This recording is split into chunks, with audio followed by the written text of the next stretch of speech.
గౌరవనీయులు కొనిదెల పవన్ కళ్యాణ్ గారు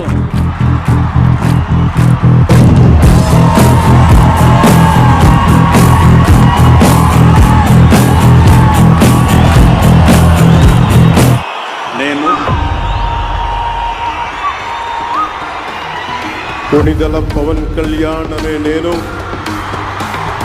శాసనం ద్వారా నిర్మితమైన భారత రాజ్యాంగం పట్ల నిజమైన విశ్వాసం విధేయత చూపుతానని, భారతదేశ సార్వభౌమాధికారాన్ని సమగ్రతని కాపాడుతానని ఆంధ్రప్రదేశ్ రాష్ట్ర మంత్రిగా నా కర్తవ్యాలను శ్రద్ధతో అంతఃకరణ శుద్ధితో నిర్వహిస్తానని భయం గాని